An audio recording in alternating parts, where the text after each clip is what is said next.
Let me ask you a question. How do you market a video game in 2018?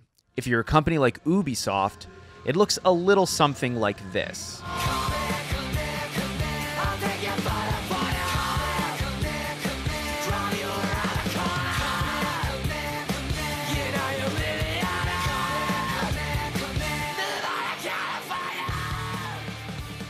All right, let me first give you some contextual information.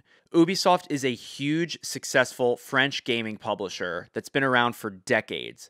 They're responsible for franchises like Rayman, the Tom Clancy games, Assassin's Creed, Just Dance, and of course, Far Cry. And just to be clear, a publisher in most cases literally makes the game.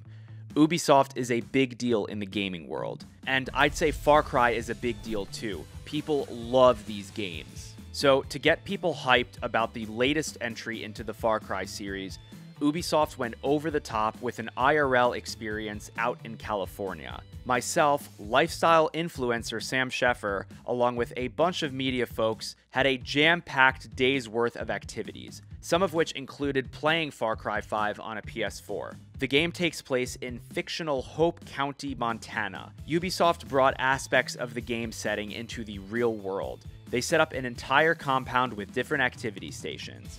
Spread Eagle Saloon had a barista making delicious coffee drinks, and there was a whiskey tasting with 5 flavors, and yes, I tried them all. A photo op with a real boomer, such a good pup. A save boomer challenge where I ran through a course and fired a crossbow multiple times. A resistance training ground where I learned to fire slingshots and the crossbow. A high-intensity ride in an ATV, and then kind of the main area was this big barn which had 2 floors. The bottom floor was for presentations and interviews, and the top floor was for gameplay. I had a chance to sit down with some folks who worked on the game, and they had some pretty good insight for me. That's Dilip Priyanath, brand manager at Ubisoft. For us, it's really about first getting a grounding in the game, and then everything else kind of is to bring that game to life and let the game shine. And so for us, looking at bringing in crossbows or razors and putting our attendees up on a hill to have a hunting experience, it's all things that you do in the game. And so we wanted to be very authentic in those experiences, but also highlight just those exciting factors that you can play in the game and tie back to, hey, this is all grounded in reality. And speaking of reality, so full disclosure, I've never played a Far Cry game before in my life, and we're out here in Livermore, California, what feels like and probably is the middle of nowhere. When we were driving in here, the hills with the sun looked like the Windows 98 background, but that's beside the point. So Ubisoft built this barn.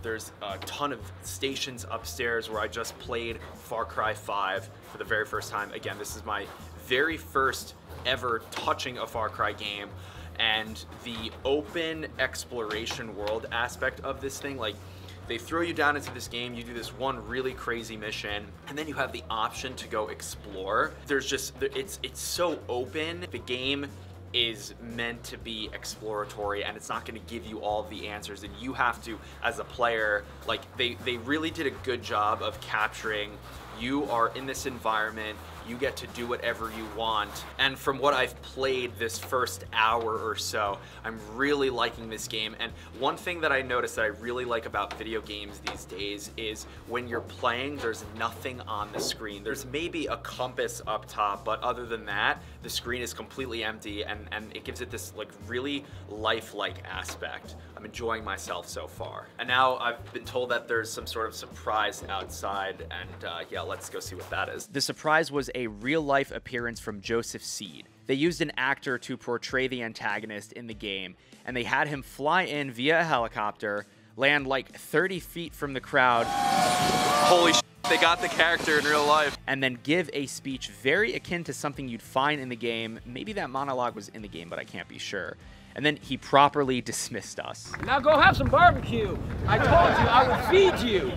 We jammed out to a live band while eating barbecue, and then it was time for more gameplay. In total, I got to play Far Cry 5 for about 3 hours. The game is a lot of fun. There's so much to do. Aside from the actual missions of the game, there's meta aspects as well. Like, within the game, there are games. One in particular was this super eerie dream sequence escape minigame, which I found to be super creepy. Specifically, I enjoy the main game because you're not forced to follow the same story as everyone else, and the missions involve various types of gameplay: shooting, ziplining, driving, swimming, ATVing. I really felt like I was part of the narrative here. So, you're the one that's been putting those bad hombres down. I thought you'd be taller. It definitely helped that I was in a closed environment with headphones and a giant TV in front of my face. But for real, the game is good. If you're on the fence about picking it up, I think you'll have a blast playing it if anything I just mentioned interests you. And for what it's worth, Shroud streamed Far Cry 5 a few times and seemed to have fun doing so. As far as video game marketing goes, I think Ubisoft did a great job. I don't think every game can be marketed the way they chose to do it for Far Cry 5. A full day of action in real life and the gameplay. Of course, I'm going to be biased here because I got flown out and treated well, but no one forced me to have a great day or like the game. But both of those things are true.